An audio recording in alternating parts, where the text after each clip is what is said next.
Mwongeye kwirirwa abakunzi ba Slim Jesus Entertainment.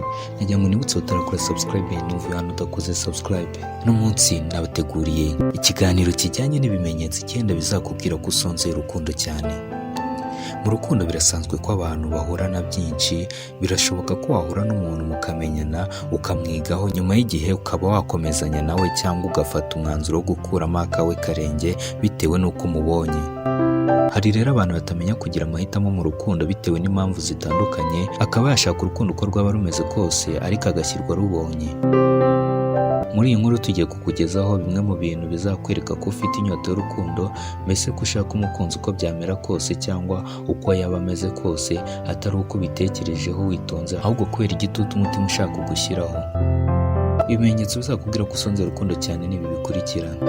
Ikimenyetso cya mbere, wibona mu muntu ako kanya. Umugore cyangwa umugabo ufite inyota y'urukundo uzasanga uwo abonye wese ahita amwiyumvamo, akaba yanatangira kumwirukaho ntacyo yitayeho. Niba ahuye n'umusore uzwi mu rusisiro ko akoresha ibiyobyabwenge, yiba, cyangwa umusore agahura n'umukobwa uzwiho kwiyandarika muri ako gace, azamwiyumvamo anamwirukeho, ibyo byose atabyitayeho. Niwisanga nta kintu cyo kugenderaho ushaka umukunzi na kimwe ufite, uzamenye ko ufite inyota y'urukundo ku buryo bigoranye kwifata no guhitamo neza. Ikimenyetso cya kabiri, usura buri kanya imbuga nkoranyambaga zikunze gukoreshwa mu gutereta.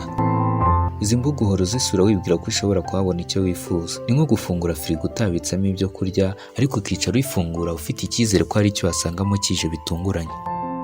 Niyo ugize uwo muhura kuri izi mbuga ukamwandikira akagusubiza, uhita ujya mu bicu ugatangira kumubaza ibibazo bijyanye n'urukundo na mbere y'uko mumenyana byimbitse.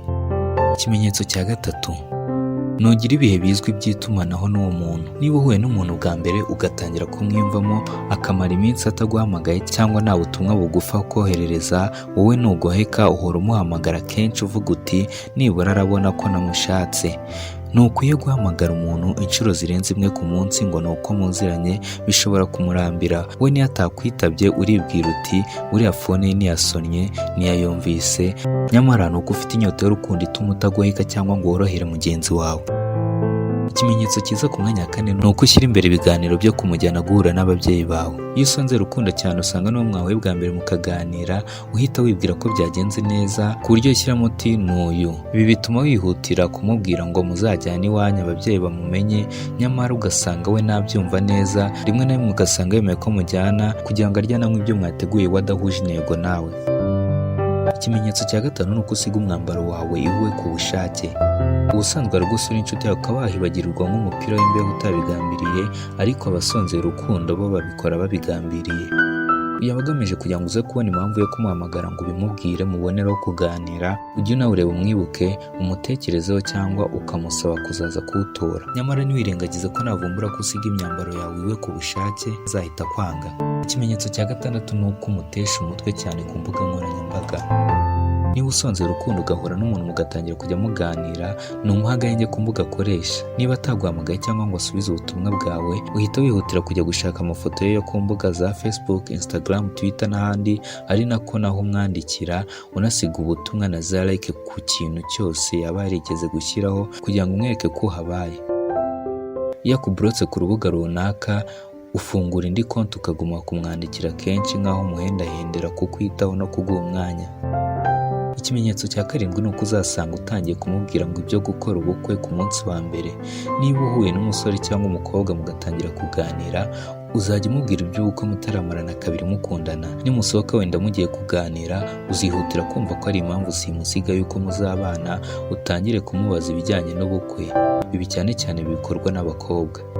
Iyo abibwiye umusore ahita atangira no kumwereka impeta, ikanzu, imiteguro n'ibindi byose byaberana n'ubukwe bwabo. Ibi ni ikimenyetso simusiga cy'uko unyotewe n'urukundo. Ikimenyetso cya munani kiragira kiti, wemera ko umukunzi agufata uko abonye. Birashoboka ko ushobora gukundana n'umuntu utazi imico ye, nyuma akazakwereka ko ari umugome, asuzugura, atagira uwo yubaha, mbese nawe akajya agufata nabi. Igihe usonzeye urukundo wemera kugumana n'uyu muntu aho kumuhomba. Wibwira ko kumureka byagusaba gushakisha undi, ukibwira ko niba agukunda ugomba kumugumaho, Nyamara mu rukundo hari n'ibindi by'ibanze byitabwaho. Umuntu usonzera urukundo ntarobanura ingeso runaka ziri ku muntu bakundana. Ikimenyetso cya cyenda kigira kiti witiranya amarangamutima y'umubiri n'urukundo. Umuntu usonzera urukundo ntabasha kumenya gutandukanya umushuka kubera irari amufitiye cyangwa niba ari urukundo amufitiye.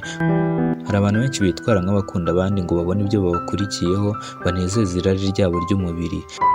Iyo usonzera urukundo ntugira amaso abona itandukaniro ry'irari n'urukundo. Uhora ubona ko uwo muntu agukunda kabone n'ubwo yakureka nyuma yo kugera ku cyo yashakaga. Ukomeza kumwitaho no kumwegereza kenshi ngo urwo rukundo rutagucika nyamara ari narwo. Hari ubwo rero akakubwira ko nta birenze yagushakagaho ariko ugakomeza kwemeza umutima wawe ko ashobora kuba kwiyumvamo. Buri muntu wese agira umutima ukunda ariko biba byiza iyo utaretse ngo uwo mutima ukuyobore ahubwo ukiha umurongo w'uko utwara ibintu. Kugira inyota y'urukundo no kutamenya kuyigenzura bishobora kuzakuzanira ingaruka mbi zirimo no gutuma ubana n'umuntu mutazarambana kubera kumwihambiraho. Icyiza ni ukugenzura buri ntambwe yose utera mu rukundo.